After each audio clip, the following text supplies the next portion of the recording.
विश्वानि देव सवितर्दुरितानि परासुव यद्भद्रं तन्नयासुव। शं नो मित्रः शं वरुणः ॐ शं नो मित्रः शं वरुणः शं नो भवत्यर्जमः शं न इन्द्रो बृहस्पतिः शं नो विष्णुरुक्रमः। ॐ भद्रं कर्णेभिः शृणुयाम देवा भद्रं पश्येमाक्षिभिर्यजत्रा स्थिरैरङ्गैस्तुष्टुवांसस्तनूर्भिर्व्यसेम देवहितं यदायुः। ॐ तेजोसि तेजोमयि धेहि ओजोसि ओजोमयि धेहि यशोदो मा सद्गमय तमसो मा ज्योतिर्गमय मृत्योर्मामृतं गमय। ॐ जीवेम शरदः शतं शृणुयेम शरदः शतं पश्येम शरदः शतं मदीनाशां शरदः शतम्। वेद प्रेमियों सुधी श्रोताओं, संप्रति हम सब ऋग्वेद के प्रथम मंडल के 128वें सूक्त में प्रवेश करने जा रहे हैं। इस सूक्त में कुल 8 मंत्र हैं और 8वां मंत्र अत्यष्टि नामक छंद में निबद्ध हैं और इन सबके मंत्र दृष्टा से हैं परुक्षेप दैवोदासी। इस प्रथम मंडल के 128वें सूक्त के पहले मंत्र का शीर्षक है देवों के आवाहक उपासकों के सर्वस्व प्रदाता अग्निदेव। अब संबंधित मंत्र का प्रथम पाठ हो जाए। ओम अयं जायत मनुष्यो धरीमणि होता यजिष्ठ उषिजा मनुव्रतमग्निः स्वमनुव्रतम् विश्वसृष्टिः सखीयते रैरिव श्रवस्यते अदब्धो होता निषददिडस्पदे परिवीत इडस्पदे। शब्दार्थ भावार्थ आज से परिचय पाएं। अयम अग्नि, यह अग्नि देवता जो कि संबंधित सूक्त के देवता हैं और इस मंत्र के भी देवता हैं, जिनका परिचय हम पिछले सूक्त में विधिवत प्राप्त कर चुके हैं। बंधुओं, एक बात ध्यान रखना चाहिए कि देवता विषयक अवधारणा बड़ी सुस्पष्ट रहे और जब देवता विषयक अवधारणा और उसके प्रति समर्पण भावना का बोध श्रोता या व्याख्याता को हो जाता है तो अर्थ के गहन में प्रवेश करने में विशेष काठिन्य नहीं रह जाता है। तो यह अवधारणा है सृष्टि संचालक जो प्रधान शक्ति है, जो प्रत्यक्ष विद्यमान है, वह अग्नि है। अग्नि बड़ा व्यापक है, वह प्रत्यक्ष देवता है, उसमें अवधारणा नहीं करनी पड़ती देवत्व की, वो स्वयं देवत्व है। हम सामान्य पाषाण को अवधारणा द्वारा जीवित देवत्व रूप में देखते हैं तो वहाँ एक स्थापन करना पड़ता है अवधारणा का यूँ तो वो सामान्य पत्थर है, लेकिन जो अग्नि देवता या अन्य वायु देवता आदि वैदिक देवता हैं वे प्रत्यक्ष देवता हैं और उनकी उपयोगिता और सर्वव्यापकता प्रसिद्ध है। जैसे अग्नि है तो वो विभिन्न रूपों में है, हमारे शरीर में जठराग्नि बने हैं, द्युलोक में सूर्य रूप में वही हैं, बृहद व्यापक रूप में, और वही प्रत्यंग में संचरण कर रहे हैं और ऊष्मा बनकर विचरण कर रहे हैं। अग्निदेव द्वारा शरीर जब छोड़ दिया जाता है तो जड़ठ हो जाता है, दुर्बल हो जाता है और निष्क्रिय हो जाता है, और अंत में जब अग्निदेव बिल्कुल छोड़ देते हैं तन मंदिर को तो वह निर्जीव बन जाता है। तो सृष्टि के संचालक उस परम अग्नि के प्रति समर्पण भावना ऋषियों में है। हम अग्नि के उस प्रारूप को देखें जो पिछले एपिसोड में विधिवत बताया गया है। अग्नि की हम सेवा नहीं करेंगे, अग्नि की हम उपासना नहीं करेंगे, उपेक्षा करेंगे तो हमें स्थान स्थान पर पीड़ित और प्रताड़ित होना पड़ेगा।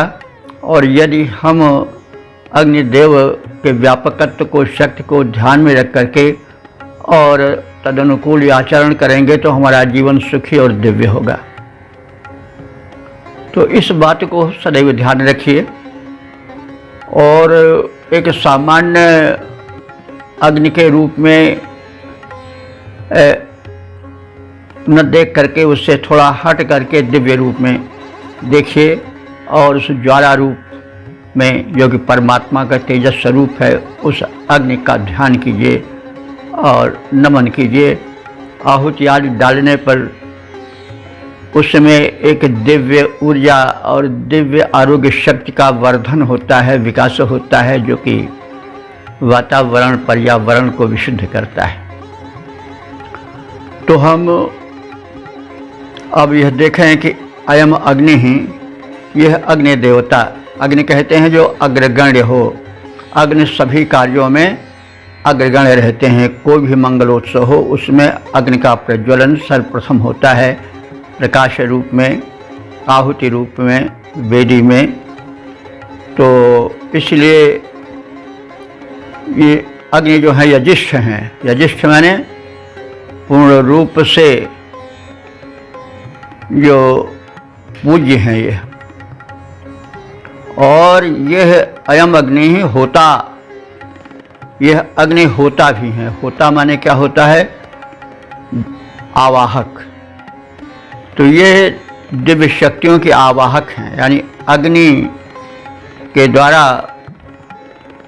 ही दिव्य शक्तियाँ मनुष्य के कल्याण हेतु उनके पर्यावरण में, वातावरण में या भूमंडल में व्याप्त होती हैं।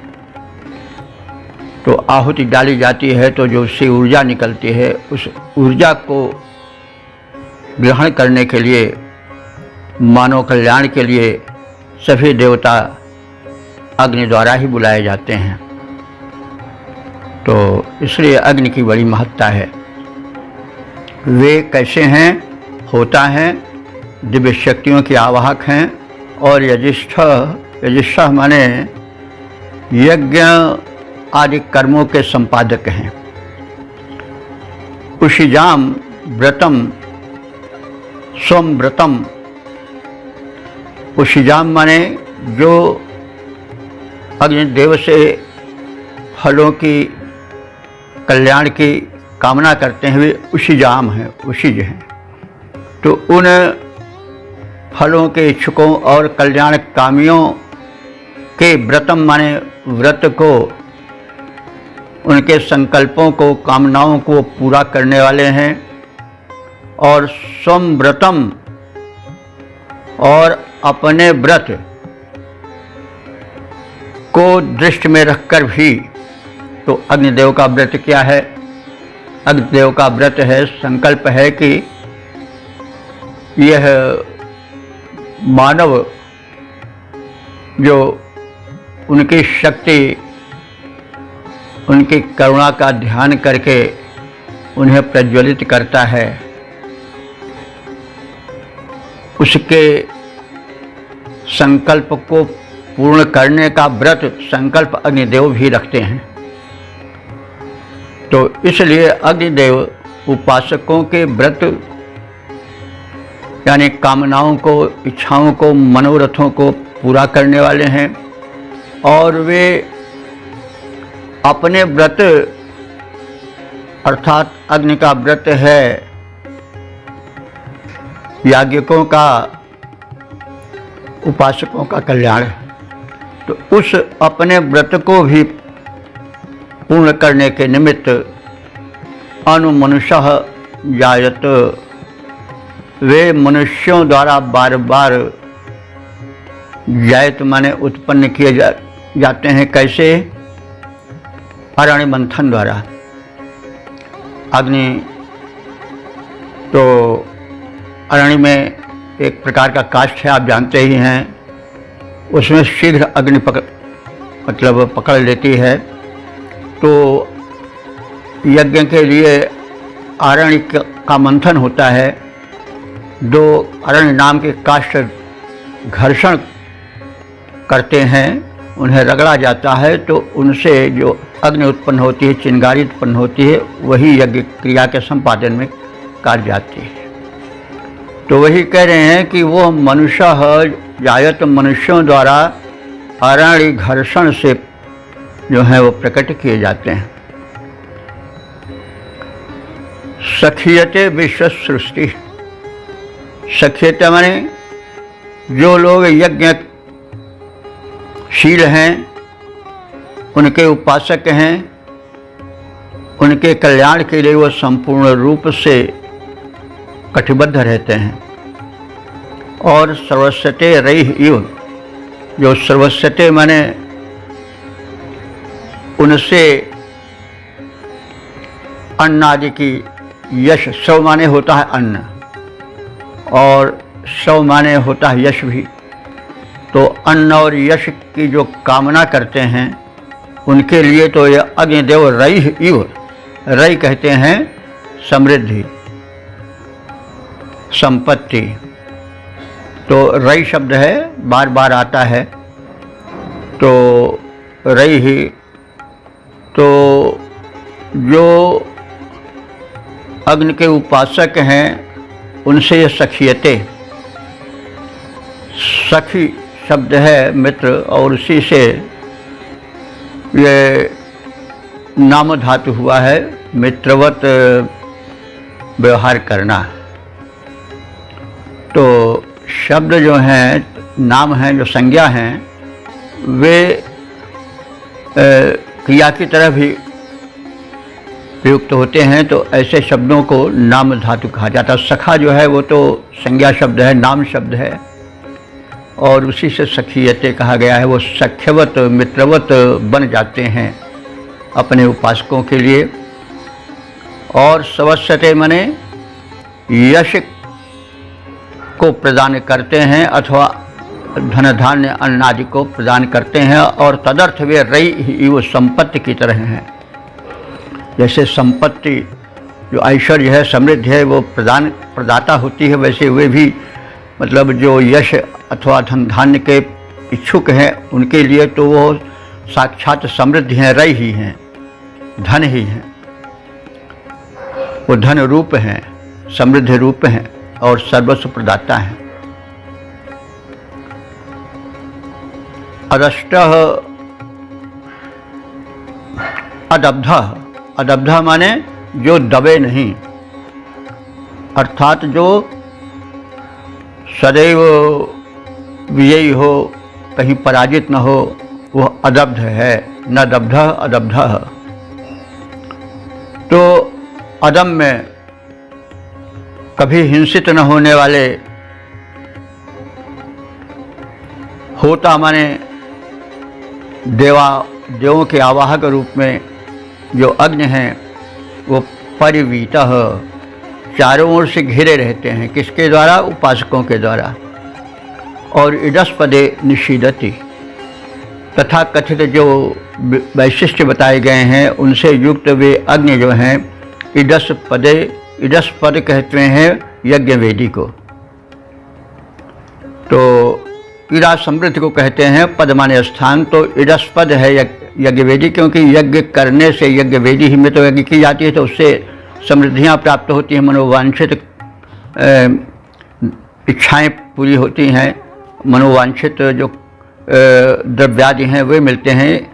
तो इसीलिए यज्ञ वेदी को इडस्पद कहा जाता है। तो इडस्पद माने यज्ञ वेदी में निषीदत माने विराजमान रहते हैं।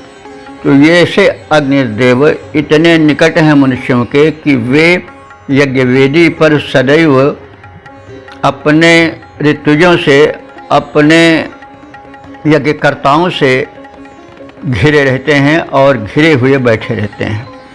इस प्रकार से देवताओं का आवाहन करने वाले, यज्ञादि कर्मों का संपादन करने वाले, यह अग्निदेव यज्ञादि कर्म के व्रत और नियमों का निर्वाह करने वाले साधकों के लिए, उपासकों के लिए, और यज्ञादि द्वारा प्राणियों का हित करने का व्रत धारण करने वाले अग्नि देवता मनुष्यों द्वारा उभय, यानी मनुष्यों के कथित व्रत को, नियम को पूरा करने के लिए, और जो अग्नि देवता का व्रत है कि मैं उपासकों का कल्याण करूंगा, इन दोनों की पूर्ति के लिए वो मनुष्यों द्वारा अरण्य मंथन के माध्यम से यज्ञ भूमि पर यज्ञ वेदी में प्रकट किए जाते हैं। अपने साथ मैत्री की इच्छा करने वाले उपासकों को अग्निदेव सब कुछ देते रहते हैं, और धन की इच्छा करने वाले के लिए तो वो साक्षात धन स्वरूप ही हैं। वे अदब्ध हैं, वे हिंसित नहीं होते हैं, वे दमन नहीं किए जा सकते हैं, और वे होता रूप में ऋतुजों से घिरे रहते हैं, यज्ञकर्ताओं से घिरे रहते हैं, और अग्निदेव व्यवस्थित वेदी में विद्यमान रहते हैं। वे निश्चित यज्ञ स्थल में प्रतिष्ठित रहते हैं। अब इसके हम पद रूपांतरण पर दृष्टि डालें। देवों के आवाहक हैं, देवों के आवाहक हैं दिव्य अग्निदेव जो कि, देवों के आवाहक हैं दिव्य अग्निदेव जो कि, इसी कारण से देवदूत कहलाते हैं। यज्ञादिक व्रत नियमों के निर्वाह हेतु प्राणी अरण्य के मंथन से प्रकटाए जाते हैं। इनसे जो मित्रता निभाते उनके लिए, इन अग्निदेव से जो मित्रता निभाते उनके हेतु अनुपम निज अनुदान को लुटाते हैं। अदम्य पीड़ा मुक्त वैभव से युक्त देव ऋतुजों से घिरे वेदी बीच छवि पाते हैं। ऋतुजों से घिरे वेदी बीच छवि पाते हैं। ओम। वेद प्रेमियों, सुधी श्रोताओं, संप्रति हम सब ऋग्वेद के प्रथम मंडल के 128वें सूक्त के दूसरे मंत्र की व्याख्या में प्रवेश करने जा रहे हैं। यह मंत्र अत्यष्टि नामक छंद में निबद्ध है। मंत्र दृष्टा ऋषि हैं परुक्षेप, दैवोदासी और देवता हैं अग्नि। संबंधित मंत्र का शीर्षक है अग्नि का अनश्वर रूप। अब संबंधित मंत्र का सर्वप्रथम पाठ हो जाए। ओम तम यज्ञसाधमपि वातयामस्य ऋतस्य पथा नमसा हविष्मता देवताता हविष्मता स न ऊर्जामुपाभृत्यया कृपा नयूर्यति यं मातरिष्वा मनवे परावतो देवं भाः परावतः। शब्दार्थ भावार्थाद से परिचय पाएं।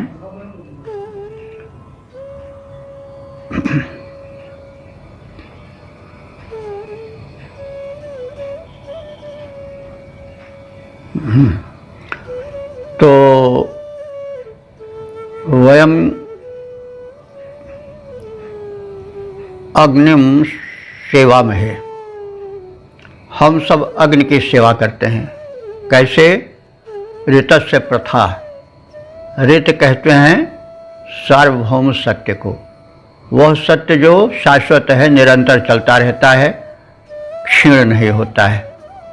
जैसे एक सत्य तो यह है, किसी ने कहा कि आज मैं आपको बताता हूँ, अपनी आयु 20 वर्ष की है, 2 साल के बाद उसने कहा 22 वर्ष की, तो दोनों में अंतर तो हो गया आयु में। लेकिन ऋत वह सत्य है जो सदैव वर्तमान रहता है। जैसे धरती सूर्य की ओर एक विशेष गति से अरबों खरबों साल से परिक्रमा कर रही है, कभी कोई अंतर नहीं होता। सूर्योदय सूर्यास्त में कोई अंतर नहीं होता। जो जन्म लेता है वो मरता है, आदि आदि बातें जो हैं निरंतर चलती रहती हैं, वो शाश्वत सत्य हैं। तो शाश्वत सत्य का पालन करके हम अग्नि को प्रसन्न करते हैं।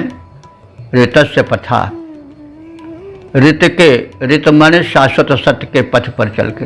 देखिए, पथा माने पथ से पथा बना है, तो सत्य का पथ यह भी है कि भाई, बल्कि तुलसीदास जी ने कह दिया है कि परहित सरिस धर्म नहीं भाई, पर पीड़ा सम नहीं अधमाई। ये शाश्वत सत्य है। अष्टादश पुराणेषु व्यासस्य वचनद्वयम् परोपकार पुण्याय पापाय परिपीडनम। आप दूसरे किसी भले व्यक्ति का कल्याण कर देते हैं तो वह पुण्य है, और अगर परपीड़ा पहुंचाते हैं तो वही पाप है। तो ये सब सही बात है। तो ये सदैव होते रहे हैं। अच्छे का फल अच्छा और बुरे का फल बुरा मिलता है। यदि हम बबूल का बीज बोएंगे तो बबूल ही पैदा होगा, उससे आम नहीं पैदा होगा। ये ऋत है, सत्य सिद्धांत है, सदैव था और चलता रहेगा। इसी प्रकार से अन्य बातें हैं जो सदैव अटल सत्य के रूप में देखी जाती हैं, तो वही ऋत है। तो जो व्यक्ति या उपासक ऋत के सिद्धांतों के पथ पर चलता है और जो हविष्मता मन यज्ञ में आहुति देता है, नमसा माने नमनशील है, नमस्कार करता है, प्रणाम करता है।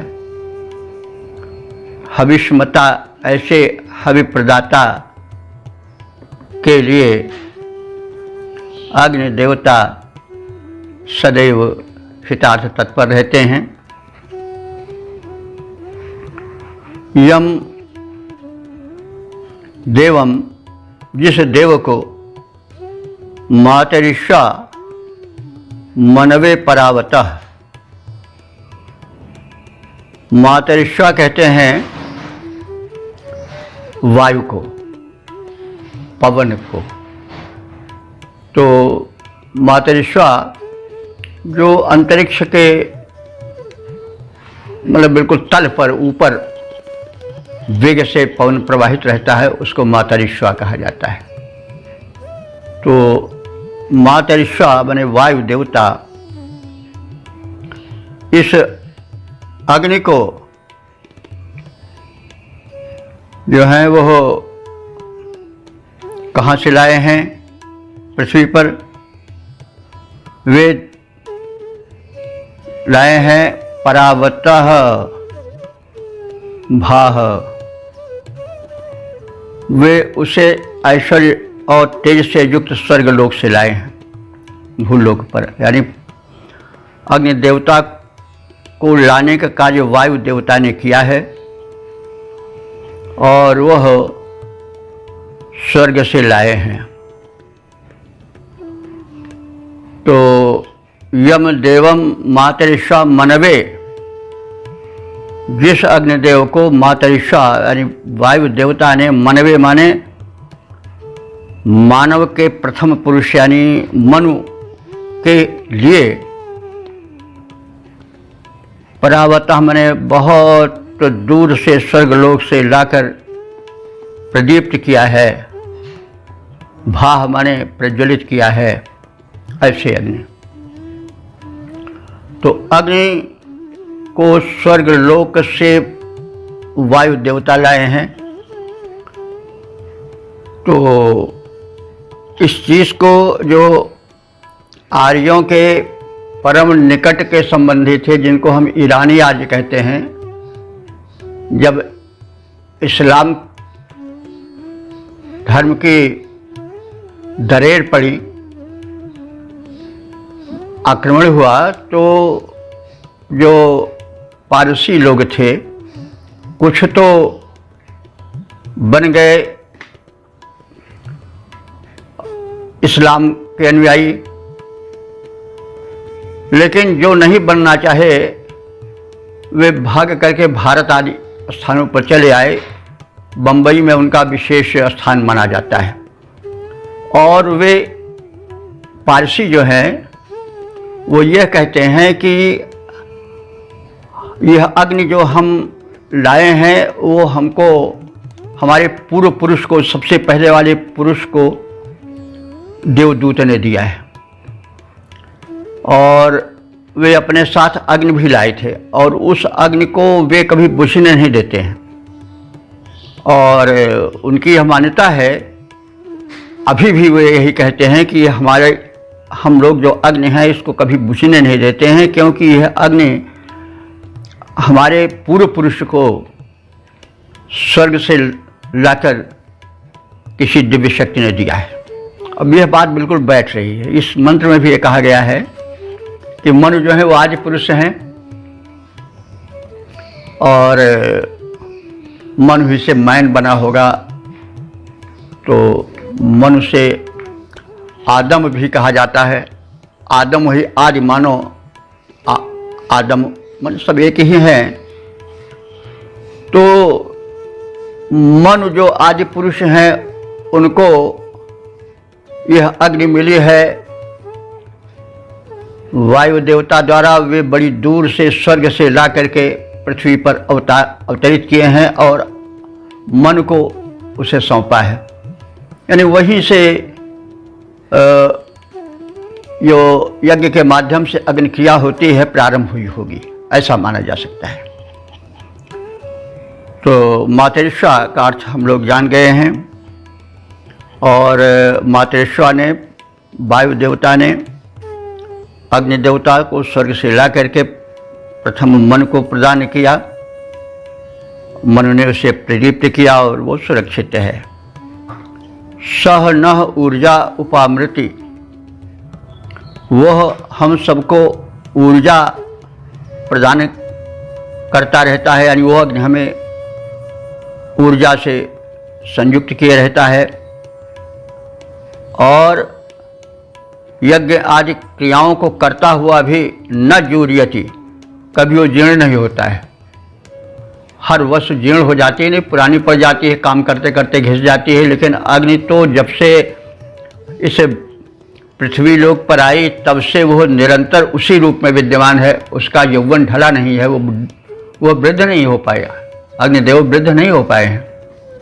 तो इसीलिए कहा गया कि न जीर्यति, वे कभी वृद्ध नहीं होते हैं, उनका यौवन पूर्ववत चिरकालिक है, शाश्वत है। तो ऐसे अग्नि हमारे अन्न को स्वीकार करें, क्योंकि वे कभी क्षीण नहीं होते हैं, उनका यौवन चिर है। तो वे हमारे इस अर्पण को कृपया स्वीकार करें। हम लोग सत्य के मार्ग से, यानी हम मनुष्य लोग सत्य के मार्ग पर चल करके, आहुति प्रदान करके, नम्रता से, विनयशीलता से और यज्ञानुष्ठानों से यज्ञ के संपूर्ण कर्ता साधक अर्थात यज्ञ को सिद्ध करने वाले उन देवता की सेवा करते आ रहे हैं, उन अग्नि की सेवा करते आ रहे हैं। जिन्हें कि मातरि शिवा अर्थात वायु देवता ने मन के निमित्त सुदूर प्रदेश से स्वर्ग से ला करके प्रथम सौंपा था, जिससे कि मनु ने प्रदीप्त किया, यानी आज मानव थे, वहीं से यज्ञ क्रिया प्रारंभ, अग्नि क्रिया यानी यज्ञ क्रिया प्रारंभ हुई।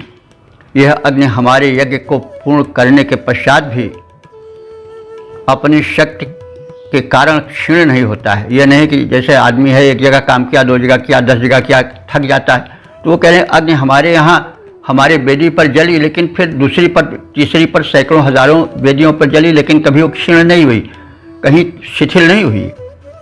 तो अग्नि की यह क्रिया चलती रहती है, यह मतलब है। तो हमारे यज्ञ के पूर्ण करने के पश्चात भी अग्नि अपनी ऊर्जा के कारण कभी क्षीण नहीं होते हैं, अर्थात प्रज्वलनशीलता किंचित भी कम नहीं होती है, उनका यौवन चिर है। पद रूपांतरण देखें।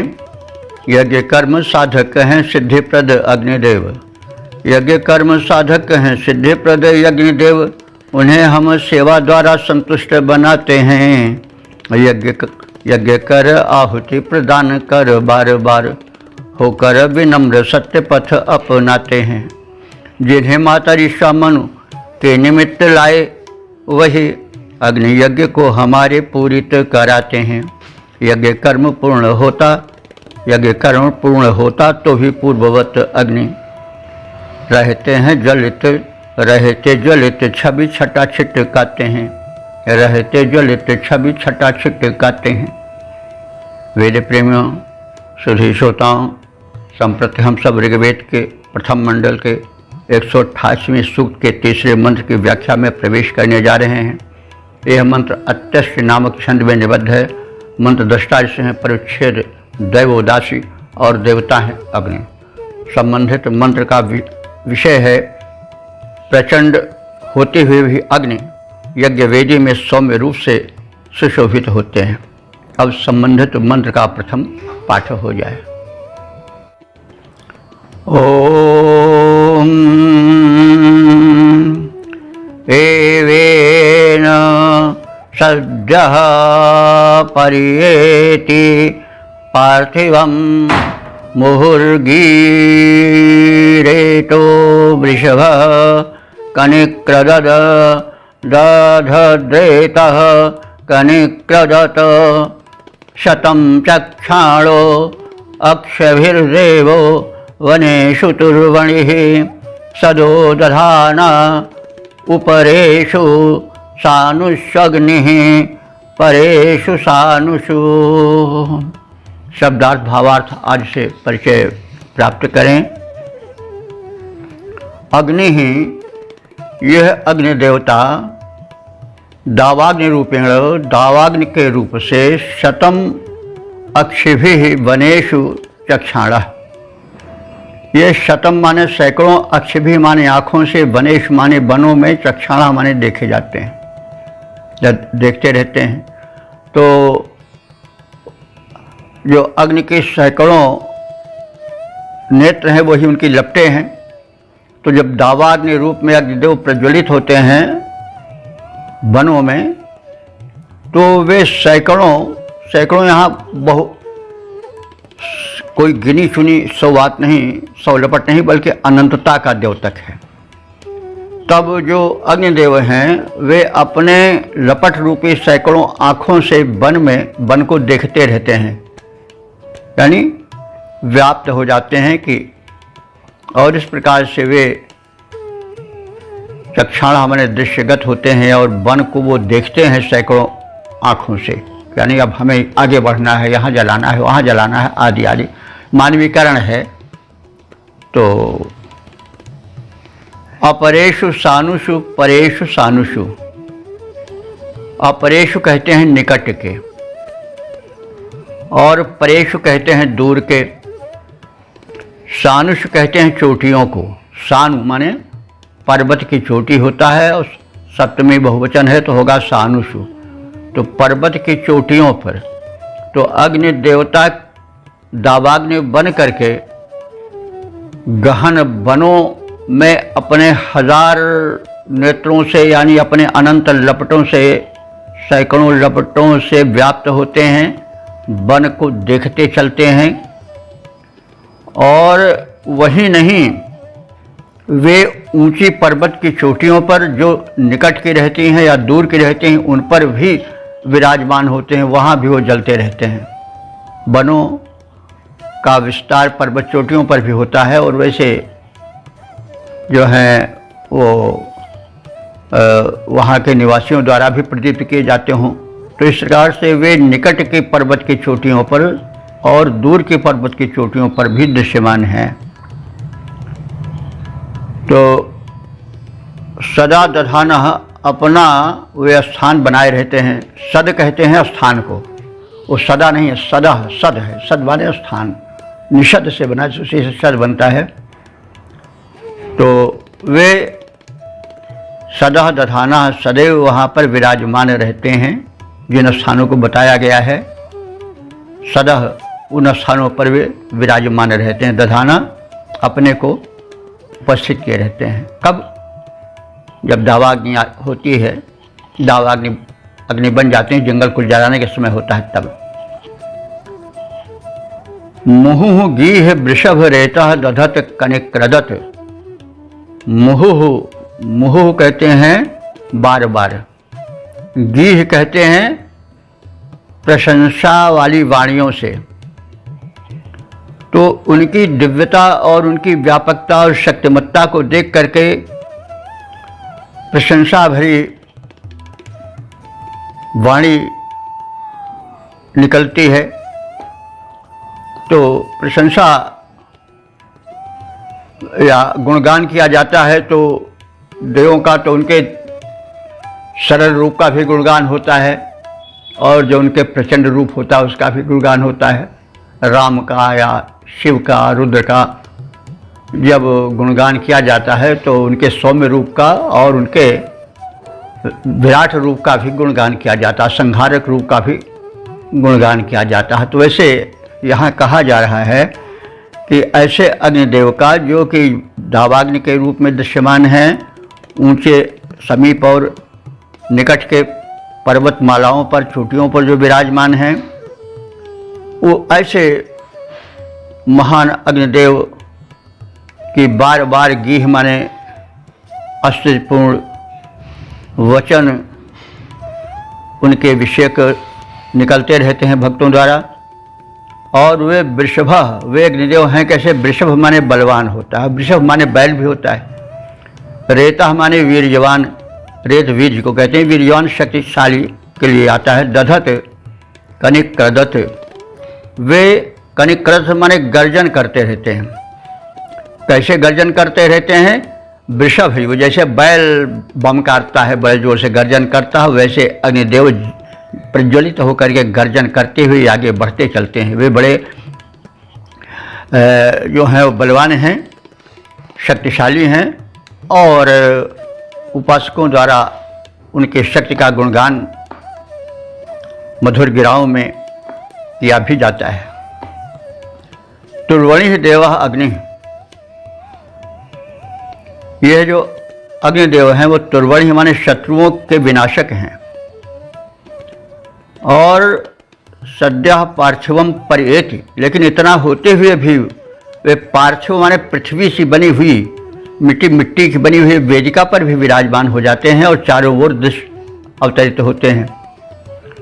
तो सद्यः पार्थिवम परिएति, तो ऐसे अग्निदेव जो प्रचंड हैं वे इतने पराक्रमी हैं कि उनका दर्शन दावाग्नि के रूप में भी होता है, पर्वत की ऊंची चोटियों पर भी होता है, फिर निम्न स्थानों पर, निम्न माने तलहटी के स्थानों पर, समतल भूमि पर जो पार्थिव माने पृथ्वी से यानी मिट्टी से बनी हुई वेदिकाएं रहती हैं उन पर भी वे अग्निहोत्र के समय विराजमान देखे जाते हैं। तो उनके सौम्य रूप और प्रचंड रूप दोनों का दिग्दर्शन हुआ है और दोनों विशेष प्रार्थनाएं इसमें हैं। तो अग्नि देवता वनों में दावाग्नि के लपटों के माध्यम से सैकड़ों आँखों अर्थात लपटों द्वारा वनों में प्रकाशित होते हैं। उपासकों वे पास के और दूर के पर्वतीय शिखरों पर भी अपना स्थान बनाते हैं, वहाँ भी प्रज्वलित होते हैं। बलवान वृषभ की भांति गर्जमान अग्निदेव विराजित होते हैं। सदा प्रशंसित शत्रु संहारक अग्निदेव पार्थिव वेदिका जो मृत्तिका निर्मित है उस पर भी अवतरित होते रहते हैं। तो पद्य रूपांतरण देखें। अग्निदेवता का क्षेत्र व्यापक महान, अग्निदेवता का क्षेत्र व्यापक महान, चारों ओर विद्यमान निज रूप प्रकटाते हैं। वनों में लपट रूपी दृग ज्योति फैलाते हैं, वनों में लपट रूपी दृग ज्योति फैलाते हैं। पर्वत शिखर पर भी पहुँच जाते हैं। प्रज्वलन काल में वृषभ बलवान सम, प्रज्वलन काल में वृषभ बलवान सम, गर्जमान होकर महान छवि छाते हैं। ऐसे वंद्य अग्निदेव वंद्यमान होने पर, ऐसे वंद्य अग्निदेव वंद्यमान होने पर मृत्तिका विनिर्मित सुवेदिका में आते हैं, मृत्तिका विनिर्मित सुवेदिका पे आते हैं। ओम वेद प्रेमियों, सुधे श्रोताओं, संप्रति हम सब ऋग्वेद के प्रथम मंडल के 128वें सूक्त के चौथे मंत्र की व्याख्या में प्रवेश करने जा रहे हैं। यह मंत्र जो है वो अत्यष्ट नामक छंद में निबद्ध है। मंत्र दृष्टा ऋषि हैं परुक्षेप दैवोदासी और देवता हैं अग्नि। संबंधित मंत्र का विषय है मनोकामना पूरक कर्मठ अग्निदेव।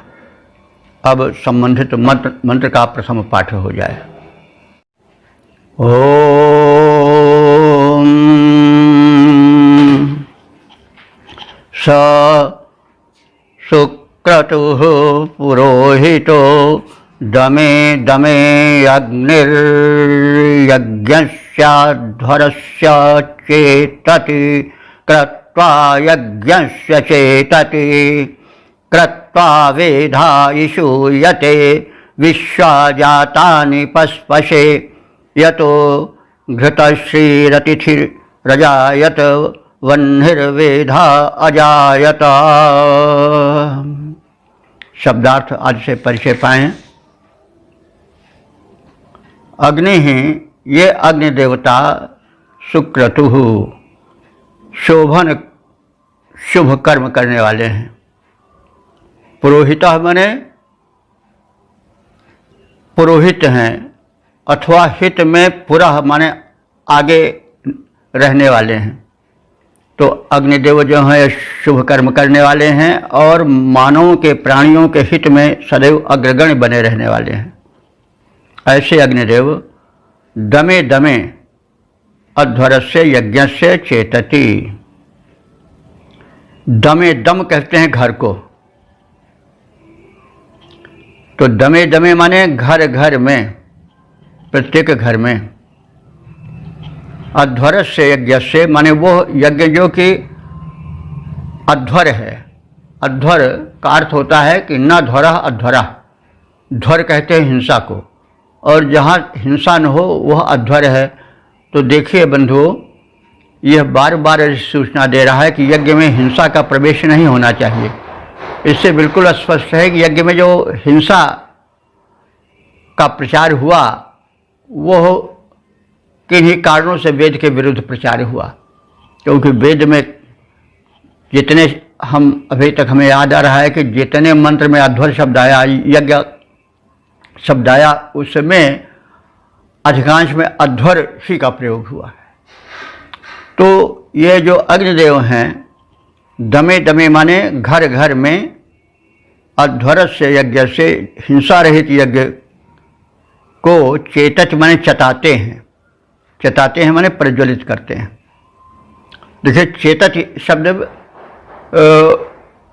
अब मतलब जो लौकिक संस्कृत है उसमें तो प्रयुक्त नहीं दिखाई पड़ता है, या होगा तो बड़ा अल्प होगा। लेकिन अभी लोक में यह वैदिक शब्द चला रहा है। जैसे कहते भाई अग्नि को चताए दो, ये हमारे अवधि में तो चताना शब्द बहुत है, प्रचलित होता है। तो अग्नि को चताए दो यानी अग्नि को जला दो, उसको सुरक्षित रखो। तो इस प्रकार से हम कभी कभी समय समय पर कहते रहते हैं कि लोक में अभी कुछ ऐसे वैदिक शब्द हैं जो चले आ रहे हैं। वे वैदिक शब्द जो हैं वो लौकिक संस्कृत में हो सकता है ना हो प्रचलन में, लेकिन लोक भाषा में अद्यावत आज तक उनका प्रयोग मिलता है। जैसे चेतति, चताया, अग्नि को चताए दो, प्रज्वलित कर दो, इस अर्थ में। तो कहने का मतलब यह हुआ इस प्रसंग में कि हिंसा रहित यज्ञ में दमे दमे घर घर में ये अग्नि जो हैं वो चेतति माने प्रज्वलित होते रहते हैं। कृत्वा यज्ञ से चेतति, और ये शोभन यज्ञ कर्म में यज्ञ स्थल पर चेतति माने प्रज्वलित होते रहते हैं। ऐसा कहा जाता है कि कहीं किसी भाष्यकार के भाष्य में हमने देखा है कि वैदिक युग में यज्ञ करना अनिवार्य था, यज्ञ न करने वाला दंडित होता था। तो इसीलिए घर घर में बात कही गई, ये नहीं कि जो चाहे करे वो जो चाहे नहीं करे। यज्ञ कर्म सबके लिए अनिवार्य था, वो राजाज्ञा थी। तो तत्वा यज्ञ से चेतति, और शोभन कर्म द्वारा यज्ञ के कर्तव्य से प्रज्वलित होते रहते हैं अग्निदेव। कृत्वा वेधा इषुयते, कृत्वा ने प्रकृष्ट कर्म से, उत्तम कर्म द्वारा यह बुद्धिमान, वेधा माने बुद्धिमान, इषुयते माने जो अन्न की इच्छा करते हैं, इश कहते हैं अन्न को, और इषुयते उसी से क्रिया बना है, धातु बनी है। इषुयते माने अग्नि की इच्छा करने वाले के लिए। इषुयते वे जो हैं वो विश्वस्य पशपशे, वे संपूर्ण प्रकार के पदार्थों को प्रदान करते रहते हैं। यतः घृत श्रीः अतिथि, ये जो अग्नि देवता अतिथि बनकर आते हैं वो घृत के बड़े प्रेमी होते हैं। वे घृत भक्षी अतिथि के रूप में यज्ञ वेदिका में घर घर में प्रकट होते हैं। यज्ञ की आहुति अलग से डाली जाती है। जब यज्ञ होने लगता है तो एक जो याज्ञिक है वो केवल घृत का ही चमच से अर्पण करता है। अग्निदेव को घृत डाला जाता है। ओम स्वाहा जब कहा जाता है तो एक व्यक्ति आहुति, या कई व्यक्ति भी आहुति डाल सकते हैं, और एक व्यक्ति खासतौर से घृत ही डालता है। तो अग्निदेव को घृत अत्यंत प्रिय है, और वे उस अतिथि की भांति हैं जिनका की सेवा, जिनका की सत्कार घृत द्वारा किया जाता है। भोजन में घृत दे करके जिनको सत्कृत किया जाता है, ऐसे प्रिय अतिथि हैं अग्निदेव। और वे हव्यवाह हैं, हव्य को वहन करने वाले हैं, देवों तक ले जाने वाले हैं। तो शोभन कर्मा, हित में आगे रहने वाले अग्निदेव प्रत्येक घर में हिंसा रहित यज्ञाग्नि के रूप में प्रज्वलित होते रहते हैं। श्रेष्ठ कर्मों द्वारा प्रदीप्त होते हैं तथा प्रकृष्ट कर्मों द्वारा अन्नादि के इच्छुक अग्निदेव संपूर्ण उपभोग्य पदार्थ याज्ञिकों को, यजमानों को, उपासकों को प्रदान करते रहते हैं। वो घृत भक्षी अतिथि के सदृश विराजमान हैं, घरों में विराजमान होते हैं, और उन्हें घृत समन्वित हव्य द्रव्य बहुत ही प्रिय है। ये अग्निदेव हव्यवाहक हैं, देवताओं तक हव्य पहुंचाते हैं सूक्ष्म रूप से, तथा ज्ञान संपन्न हैं, और शुभ हेतु ये निरंतर यज्ञ वेदी पर उत्पन्न होते रहते हैं। पद्य रूपांतरण देखें। शुभ कर्मशील आगे रहे कर हित में, शुभ कर्मशील आगे रहे कर हित में, जो प्रतिगृह मध्य प्रज्वलित दिखलाते हैं। उच्च कृत्य द्वारा करते प्रसन्न हैं जो उन्हें, उच्च कृत्य द्वारा करते प्रसन्न हैं जो उन्हें सुखी और समृद्ध अग्नि देवता बनाते हैं। यज्ञ शुभ कर्म उस समय प्रदीप्त होते, देव हिंसाहीन यज्ञ मध्य हवि छिटकाते हैं, हिंसाहीन यज्ञ मध्य छवि छिटकाते हैं। हव्यवाह ज्ञान से समृद्ध, हव्यवाह ज्ञान से समृद्ध सिद्ध अग्नि देव अतिथि निरामिष हैं और घृत खाते हैं, अतिथि निरामिष हैं और घृत खाते हैं। ओम